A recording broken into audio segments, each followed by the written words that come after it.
সে তোমাকে সরাসরি কখনো বলবে না, সে মুখেও উচ্চারণ করবে না যে সে তোমাকে চায়, কিন্তু যখন চাওয়া তার উপর প্রবল হয় তখন তার শরীর সব কিছু বলে দেয়। সমস্যা হলো বেশিরভাগ পুরুষই এটা দেখতে জানে না। তারা সংকেতগুলো ভুল বোঝে, মুহূর্তটাকে চিনতে পারে না এবং সবচেয়ে বড় ভুল করে বসে। যেখানে মেয়েটির পিছু নেওয়া উচিত সেখানে সে নিজেই পিছু নিতে শুরু করে। সত্যিটা তিক্ত কিন্তু সোজা। একজন নারীর তোমাকে চাইতে হয় না, তার নার্ভাস সিস্টেম নিজেই সবকিছু দেখিয়ে দেয়। এটা চেহারার ব্যাপার নয়, এটা অর্থের ব্যাপার নয়, এটা মিষ্টি কথা বা লাইনেরও ব্যাপার নয়। এটা তুমি নিজেকে কিভাবে উপস্থাপন করো তার ব্যাপার। যখন তোমার ফ্রেম সঠিক থাকে, যখন তুমি শান্ত, স্থির এবং নিজের মধ্যে শক্তিশালী হও, তখন তার অবচেতন মন পিছলে যেতে শুরু করে এবং না জেনেও তার ভেতরের সত্যিটা বেরিয়ে আসে। আজ আমি তোমাকে সেই 6টি সবচেয়ে কাঁচা, সবচেয়ে অনিয়ন্ত্রিত সংকেত দেখাতে চলেছি, যা তখন প্রকাশ পায় যখন সে ভেতর থেকে সম্পূর্ণ জাগ্রত হয়। সে নিজে এটা মানুক বা না মানুক। আর বিশ্বাস করো, এই ভিডিওর পর তুমি সেই উষ্ণতাকে আর কখনো ভুল বুঝবে না।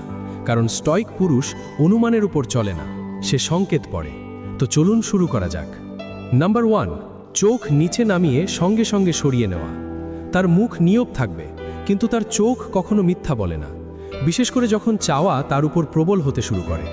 যে মুহূর্তে কোনো নারী তোমার উপস্থিতিতে ভেতর থেকে নড়ে ওঠে, তার দৃষ্টি স্থির থাকে না। সে তোমাকে দেখতে চায় কিন্তু ধরা পড়তে চায় না। সে তোমাকে অনুভব করতে চায় কিন্তু নিজেকে প্রকাশ করতে চায় না। এবং এখানেই তার শরীর তাকে ধোঁকা দেয়। সে চোখে চোখ রাখে মাত্র 1 সেকেন্ড বেশি, তারপর হঠাৎ করে দৃষ্টি নিচে নামিয়ে নেয়, দ্রুত, হঠাৎ করে, যেন মস্তিষ্ক ইমার্জেন্সি ব্রেক টেনে দিয়েছে।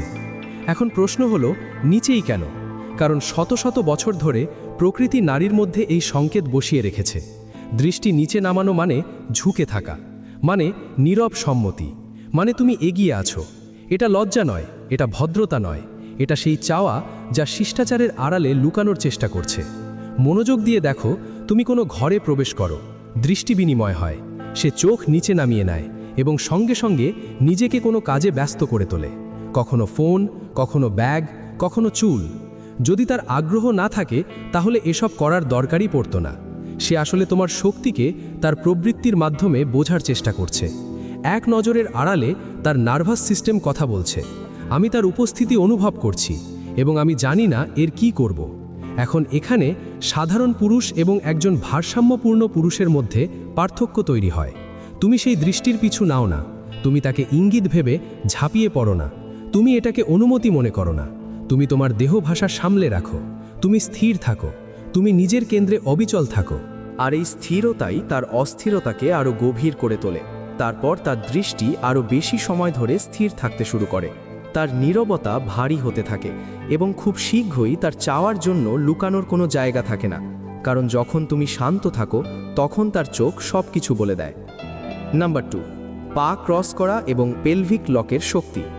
যখন কোনো মেয়ে তোমার সঙ্গে কথা বলার সময় তার পা ক্রস করে, তখন বেশিরভাগ মানুষ এটাকে কেবল অভ্যেস মনে করে, আরাম, স্টাইল, শিষ্টাচার। কিন্তু আসল সত্যিটা হলো, এটা কোনো সাধারণ পোজ নয়, এটা একটা জৈবিক লক। শরীরের এমন ইঙ্গিত যা মস্তিষ্ক থেকে নয়, নার্ভাস সিস্টেম থেকে আসে।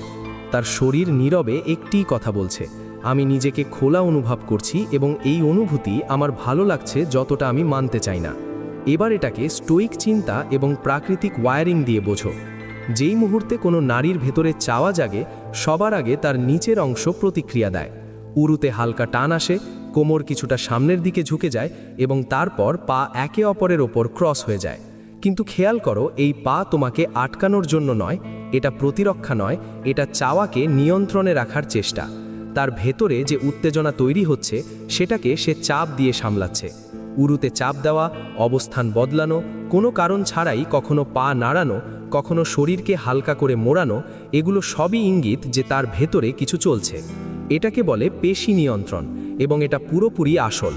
যখন তুমি শান্ত থাকো, যখন তুমি ঘাবড়ে না গিয়ে নিজের জায়গায় অবিচল থাকো, তখন তার শরীর আপনা আপনি আরও সচেতন হয়ে ওঠে।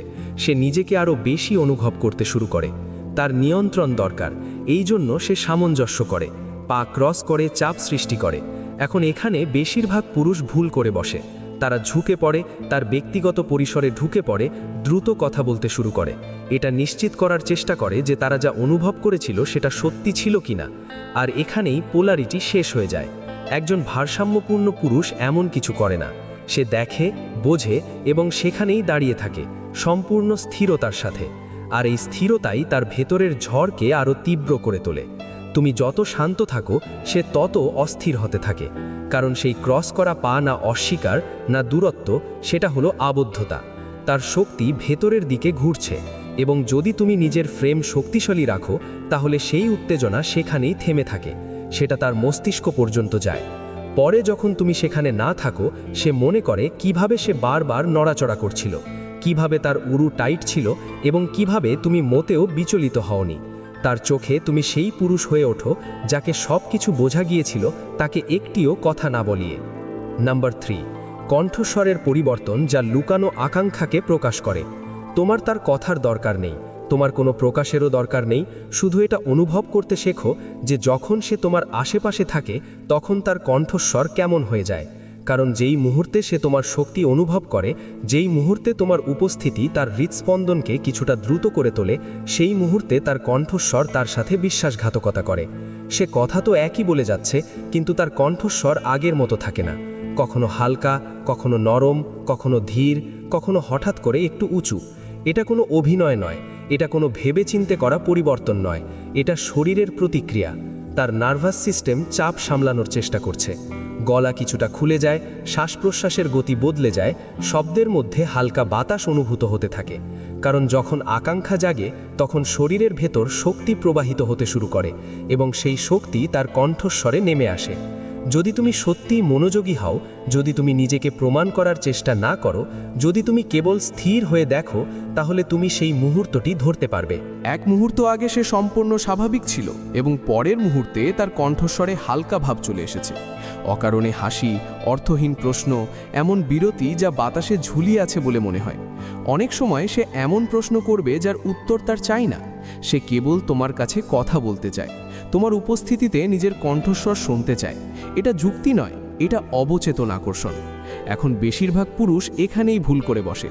তারা দ্রুত কথা বলতে শুরু করে, বেশি মজা করতে থাকে, তার কৌতুকপূর্ণ মেজাজের সঙ্গে মানিয়ে নেওয়ার চেষ্টা করে, এবং সেই মুহূর্তে সব কিছু শেষ হয়ে যায়। কারণ যে মুহূর্তে তুমি তোমার কণ্ঠস্বর হারিয়ে ফেলো, সেই মুহূর্তে সে তার কেন্দ্র হারিয়ে ফেলে। কিন্তু একজন ভারসাম্যপূর্ণ পুরুষ এমন করে না। সে অনুকরণ করে না, সে আরও বেশি মাটিতে পা রাখে। সে শান্ত থাকে, স্থির থাকে। সে তাকে নিজের কণ্ঠস্বরের ছন্দে ঘুরতে দেয়, যখন সে নিজে একটি নোঙরের মতো সেখানেই দাঁড়িয়ে থাকে। এবং তারপর কি হয়? তার কণ্ঠস্বর আবার পরিবর্তিত হয়। সে একটু ঝুঁপে আসে, একটু ধীর হয়ে যায়, যেন সে সেই মুহূর্তটি শেষ হতে দিতে চায় না। কারণ যখন কোনো নারীর কণ্ঠস্বর তোমার সামনে পরিবর্তিত হয়, তখন সে নিজেকে সুন্দর দেখানোর চেষ্টা করে না। সে তোমার কর্তৃত্ব অনুযায়ী নিজেকে মানিয়ে নিচ্ছে। এবং যদি তুমি সংযম বজায় রাখো, তাহলে সেই কণ্ঠস্বর, সেই নীরবতা স্পর্শ না করে, বিরক্ত না করে, কেবল উত্তেজনার মাধ্যমে আগুন হয়ে ওঠে। এমন আগুন যা না বলেও সব কিছু বলে দেয়। নম্বর 4, যখন সে নিজেকে স্পর্শ করে কিন্তু তুমি যেমনটা ভাবছো তেমনভাবে নয়। সে কথা বলছে, তুমি পুরোপুরি উপস্থিত, সব কিছু স্বাভাবিক লাগছে, কিন্তু হঠাৎ সে তার ঘাড়ে হালকা করে হাত বোলায়, কবজিতে আঙুল বুলিয়ে দেয়, আংটি নিয়ে খেলতে শুরু করে, উড়োতে হাত বোলায়, সোয়েটারের হাতা টানে, এবং তোমার মনে প্রশ্ন আসে, সে কি কেবল অস্থির? তার কি একঘেয়ে লাগছে? না, সত্যিটা এর চেয়েও অনেক গভীর। আসলে সে তার স্নায়ুতন্ত্রকে সামলানোর চেষ্টা করছে, কারণ তোমার উপস্থিতি তাকে ভেতর থেকে উদ্দীপিত করছে। এখন সৎভাবে বোঝো, যখন কোনো নারী তোমার আশেপাশে সামান্যতম আকাঙ্ক্ষা বা উত্তেজনা অনুভব করে, তখন তার শরীরে শক্তি জমা হতে থাকে, কিন্তু সে সেটা সরাসরি প্রকাশ করতে পারে না। তাহলে সে কি করে? সে সেখানেই যায় যেখানে তার নিয়ন্ত্রণ থাকে, তার নিজের শরীর। তার হাত হচ্ছে স্বস্তি। সে কলার বনে হাত বোলায়, হাতের তালু ঘষে, ঠোঁট স্পর্শ করে, ঘাড় ধরে, উরু বা পায়ে আঙুল চালায়, কখনো অকারণে ভেতরে কিছু ঠিক করে যখন সেখানে কিছুই নড়েনি। কেন? কারণ আকাঙ্ক্ষাকে কোথাও না কোথাও বেরোতেই হয়, এবং যখন উত্তেজনার কারণ তুমি মোটেও নড়ো না, তখন সে নিজের শরীরের দিকে ফিরে যায়। এসব ভেবে চিন্তে করা হয় না, এটা আপনা আপনিই হয়, স্বাভাবিকভাবে। কিন্তু যদি তুমি বুঝতে জানো, তাহলে খুব স্পষ্ট দেখা যায়। এখন একটি গোপন কথা, তার আঙুলগুলো কোথায় যায় সেদিকে মনোযোগ দাও। যদি সে বারবার সংবেদনশীল জায়গাগুলোর কাছে থামে, গলা, কবজির ভিতরের দিক, উরু, ঠোঁট, তাহলে বুঝে নাও তুমি তার আনন্দের কেন্দ্রগুলোকে জাগিয়ে তুলছ। সে নিজে এটা মানুক বা না মানুক, এবং যত বেশি সে তোমার সামনে নিজেকে স্পর্শ করে, যখন তুমি শান্ত, স্থির এবং সংযত থাকো, তত বেশি তার মন সেই কথাগুলোতে যায় যা সে কখনো উচ্চস্বরে বলবে না। এখন আসল আকর্ষণ এখানেই তৈরি হয়। তুমি প্রতিক্রিয়া দেখাও না, তুমি নড়ো না, তুমি বিরক্ত করো না, তুমি ইঙ্গিত করে বিব্রত করো না, তুমি শুধু চোখে চোখ রাখো, তোমার শক্তি ধরে রাখো এবং উত্তেজনাকে নিজেই কথা বলতে দাও। কারণ যখন একজন ভারসাম্যপূর্ণ পুরুষ দেখে যে কোনো নারী স্বতঃস্ফূর্তভাবে নিজেকে স্পর্শ করছে, তখন সে বোঝে এর মানে কি। কিন্তু তাকে এর সুযোগ নিতে হয় না, কারণ সেই আচরণই তার প্রকাশ। সে ফ্লার্ট করছে না, সে নিজেকে সামলাচ্ছে। সে তোমার স্থির পুরুষালী উপস্থিতির জবাব সেইভাবে দিচ্ছে যা তার শরীর জানে। এবং যদি তুমি সেই মুহূর্তেও শান্ত থাকতে পারো, তাহলে সে সেই একটি জিনিস চাইতে শুরু করে যা সে নিজেকে দিতে পারে না, তোমার তার শক্তির ওপর নিয়ন্ত্রণ। নম্বর 5, পা নড়ছে কিন্তু সে কোথাও যাচ্ছে না। তুমি তার পাশে বসে আছো, স্পর্শ করছো না বা বেশি কথা বলছো না, সব কিছু শান্ত লাগছে। কিন্তু নিচে দেখো, তার পা হালকা হালকা দুলছে, হাঁটু আপনা আপনি নড়ছে, উরুর অবস্থান প্রতি কিছুক্ষণ পরপর বদলে যাচ্ছে। এখন বেশিরভাগ পুরুষ এখানে ভুল বোঝে। তারা ভাবে হয়তো সে অস্বস্তিতে আছে, হয়তো তার একঘেয়ে লাগছে, হয়তো সে চলে যেতে চায়। না, সত্যিটা একেবারে উল্টো। সে কোথাও যাচ্ছে না, সে শুধু সেই চাপ সামলানোর চেষ্টা করছে যা তুমি একটিও কথা না বলে তার ভেতরে তৈরি করছো। এখন এটাকে স্পষ্ট এবং কাঁচা রূপে বোঝো।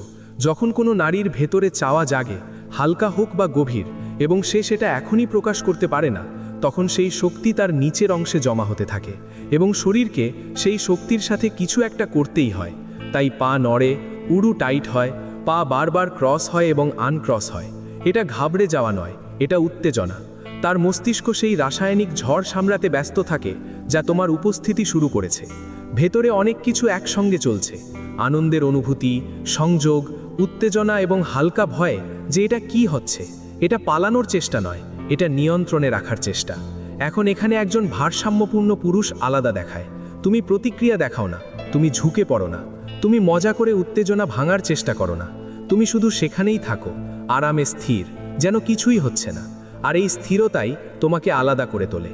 কারণ বেশিরভাগ পুরুষ সেই মুহূর্তে কিছু করার জন্য তাড়াহুড়ো করে, তারা সেটাকে ইঙ্গিত মনে করে, তারা পরিবেশ নষ্ট করে ফেলে। কিন্তু তুমি না, তুমি নীরবতাকে ছড়িয়ে করতে দাও, তাকে আরও কিছুক্ষণ নড়াচড়া করতে দাও। তুমি নিজে গাছের মতো স্থির থাকো এবং তারপর জাদু হয়। সে নিজে লক্ষ্য করতে শুরু করে যে তার পা থামছে না, সে অনুভব করতে শুরু করে যে তার শরীর তার কথা শুনছে না। সে নিজেকেই প্রশ্ন করতে শুরু করে, আমার সাথে এটা কি হচ্ছে, এবং সে সম্পূর্ণ শান্ত কেন। এখান থেকেই আসল আগুন শুরু হয়, শরীরে নয়, মস্তিষ্কে। কারণ নারী শুধু স্পর্শে জাগে না, সে তখন জাগে যখন তার শরীর তার অনুমতি ছাড়াই প্রতিক্রিয়া দিতে শুরু করে এবং সামনের পুরুষ সম্পূর্ণ সংযত থাকে। সেই মুহূর্তে তুমি শুধু আকর্ষণীয়ই থাকো না, তুমি সেই কারণ হয়ে ওঠো যার ওপর তার কোনো নিয়ন্ত্রণ থাকে না। নম্বর 6, সে বেশি কথা বলে, তারপর হঠাৎ চুপ হয়ে যায়। এটা শেষ সংকেত, সবচেয়ে গভীর, সবচেয়ে সত্যি। কিছুক্ষণ আগে পর্যন্ত সে অনেক কথা বলছিল, হাসছিল, প্রশ্ন করছিল, ছোট ছোট বিষয় শেয়ার করছিল, যেন তার শক্তি বাইরের দিকে প্রবাহিত হচ্ছিল। এবং তারপর হঠাৎ নীরবতা, সে চুপ হয়ে যায়, তার হাত দেখতে থাকে, চোখ থেকে দৃষ্টি সরিয়ে নেয়। কয়েক সেকেন্ডের জন্য এমনভাবে হারিয়ে যায় যেন নিজের মস্তিষ্কের ভেতরে চলে গেছে। এখন প্রশ্ন হলো, কি বদলে গেল এখনই? এটা কোনো অদ্ভুত ব্যাপার নয়, এটা একঘেয়েই নয়, এটা দূরত্ব নয়, এটা তার ভেতরের চাওয়ার শেষ ধাপ। এটা সেই মুহূর্ত যখন তোমার উপস্থিতি তার মস্তিষ্কের উপর এত বেশি প্রভাব ফেলে যে সে সেটা লুকাতে পারে না। এখন সে কথা বলছে না যাতে পরিবেশ বজায় থাকে, এখন সে কিছু প্রমাণ করছে না, এখন সে অভিনয় নেই, এখন সে অনুভব করছে। তুমি তাকে স্পর্শ করনি, তুমি কথা এগিয়ে নাওনি, তুমি পিছু নাওনি, তুমি শুধু সেখানেই ছিলে, এবং সেই উপস্থিতি তাকে নিজের মুখোমুখি হতে বাধ্য করে। এখন এখানে বেশিরভাগ পুরুষ ভুল করে বসে। তারা মনে করে যে পরিবেশ মরে গেছে, তারা মনে করে যে কিছু ভুল হয়েছে, তাই তারা ঘাবড়ে যায়, কথা ঢুকিয়ে দিতে শুরু করে, মজা করে, নীরবতা ভেঙে দেয়। এটা করো না, কারণ সেই নীরবতা অদ্ভুত নয়, সেটা আকর্ষণের গভীরতা। সেই মুহূর্তে সে তার মস্তিষ্কে সব কিছু চালাচ্ছে। সে ভাবছে যে সে এই অনুভূতি থেকে কেন বেরোতে পারছে না। সে প্রতিটি শ্বাস, প্রতিটি পলক, প্রতিটি সেকেন্ড অনুভব করছে যা সে তোমার পাশে কাটাচ্ছে। এখান থেকেই সামনের পুরো খেলা নির্ধারিত হয়। তুমি ঝুঁকে পড়ো না, তুমি জায়গা পূরণ করো না, তুমি শুধু তাকে সেই তীব্রতায় বসতে দাও যা তুমি। কারণ যখন সে বেশি কথা বলে তখন সে তার আবেগ থেকে পালিয়ে বেড়ায়, এবং যখন সে চুপ থাকে তখন সে সেগুলোকে পুরোপুরি অনুভব করে। এই মুহূর্তে আবার তার শরীরে চাঞ্চল্য শুরু হয়, হাত নড়ে, শ্বাস পরিবর্তন হয়, এবং তারপর সে দীর্ঘ দৃষ্টি দেয় এবং সঙ্গে সঙ্গে দৃষ্টি সরিয়ে নেয়, কারণ এখন সে জেনে গেছে যে তার সাথে কি হচ্ছে। সে ভেতর থেকে জেগে উঠেছে, সে আকৃষ্ট হয়েছে, সে এমন কিছু চাইছে যা সে নিজেও এখনও ঠিকভাবে বুঝতে পারছে না। এবং যে পুরুষ এসব করতে পারে, যে প্রতিটি সংকেতের মাঝে শান্ত থাকতে পারে, যে ঝাঁপিয়ে পড়ে না, যে সংযত থাকে, সেই পুরুষ তার মন থেকে বেরোতে পারে না। আজ তুমি সেই সংকেতগুলো বুঝলে, যা বেশিরভাগ মানুষ কখনো লক্ষ্যই করে না। এজন্য নয় যে নারীরা সেগুলো লুকায়, বরং এজন্য যে বেশিরভাগ পুরুষ দেখতে ব্যস্তই থাকে না। কিন্তু এখন তুমি আলাদা। এখন তুমি জানো যে আকর্ষণ প্রথমেই নীরব থাকে, শব্দের আগে জন্ম নেয়। সেটা পায়ে দেখা যায়, কণ্ঠস্বরে ঝিলিক দেয়, দৃষ্টিতে নেমে আসে এবং শরীরের প্রতিটি নড়াচড়ায় কথা বলে। এটা সেই খেলা যা খুব কম মানুষ খেলতে পারে, কারণ এর জন্য চালাকি নয়, শৃঙ্খলা দরকার, উপস্থিতি দরকার, নিয়ন্ত্রণ দরকার। তুমি যত সংযত থাকো তত তার শক্তি নিজেকে প্রকাশ করে, এবং তুমি যত পিছু না গিয়ে, ঘাবড়ে না গিয়ে, প্রতিক্রিয়া না দেখিয়ে উত্তেজনাকে বাড়তে দাও, তত সে তোমাকে অনুভব করে, একটিও কথা না বলে। এটাই স্টয়িক চিন্তা, এটাই নীরব শক্তি, এটাই সেই পদ্ধতি যা শুধু উপস্থিতি দিয়েই প্রভাব ফেলে। যদি এই ভিডিও তোমার ভেতরে কিছু নাড়িয়ে থাকে, তাহলে নিচে তোমার মতামত অবশ্যই লেখো। যদি তুমি এমন আরও সত্যি গভীর মনস্তাত্ত্বিক বিষয় বুঝতে চাও, তাহলে চ্যানেলটি সাবস্ক্রাইব করো এবং এই ভিডিওটি সেই ভাইয়ের সাথে শেয়ার করো যে আজও বেশি কথা বলে সব কিছু নষ্ট করে দেয়। মনে রেখো, আমরা পিছু নিই না, আমরা নিয়ন্ত্রণ রাখি।